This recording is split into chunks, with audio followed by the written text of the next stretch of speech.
پروردگار نے ارشاد فرمایا ہے کہ اس کے سوا کسی کی عبادت نہ کرو اور ماں باپ کے ساتھ بھلائی کرتے رہو، اگر ان میں سے ایک یا دونوں تمہارے سامنے بڑھاپے کو پہنچ جائیں تو ان کو اف تک نہ کہنا اور نہ انہیں جھڑکنا،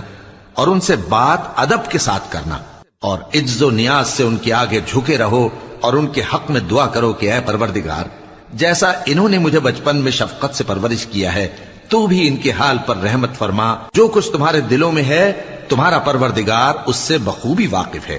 اگر تم نیک ہوگے تو وہ رجوع لانے والوں کو بخش دینے والا ہے، اور رشتہ داروں اور محتاجوں اور مسافروں کو ان کا حق ادا کرو، اور فضول خرچی سے مال نہ اڑاؤ کہ فضول خرچی کرنے والے تو شیطان کے بھائی ہیں، اور شیطان اپنے پروردگار کی نعمتوں کا کفران کرنے والا یعنی ناشکرا ہے۔ اور اگر تم اپنے پروردگار کی رحمت یعنی فراخ دستی کے انتظار میں جس کی تمہیں امید ہو ان مستحقین کی طرف توجہ نہ کر سکو تو ان سے نرمی سے بات کہہ دیا کرو،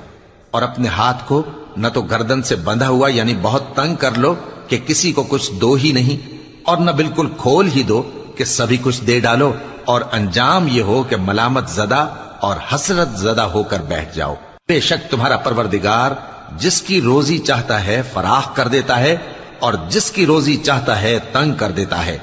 وہ اپنے بندوں سے خبردار ہے اور ان کو دیکھ رہا ہے۔ اور اپنی اولاد کو مفلسی کے خوف سے قتل نہ کرنا، کیونکہ ان کو اور تم کو ہم ہی رزق دیتے ہیں، کچھ شک نہیں کہ ان کا مار ڈالنا بڑا سخت گناہ ہے، اور زنا کے پاس بھی نہ جانا کہ وہ بے حیائی ہے اور بری راہ ہے، اور جس جاندار کا مارنا اللہ نے حرام کیا ہے اسے قتل نہ کرنا مگر جائز طور پر یعنی بفتوائے شریعت، اور جو شخص ظلم سے قتل کیا جائے ہم نے اس کے وارث کو اختیار دیا ہے کہ ظالم قاتل سے بدلہ لے، تو اس کو چاہیے کہ قتل کے قصاص میں زیادتی نہ کرے کہ وہ منصور و فتح یاب ہے، اور یتیم کے مال کے پاس بھی نہ پھٹکنا مگر ایسے طریق سے کہ بہت بہتر ہو، یہاں تک کہ وہ جوانی کو پہنچ جائے، اور عہد کو پورا کرو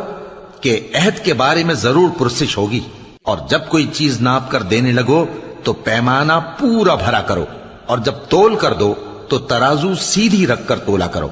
یہ بہت اچھی بات اور انجام کے لحاظ سے بھی بہت بہتر ہے۔ اور اے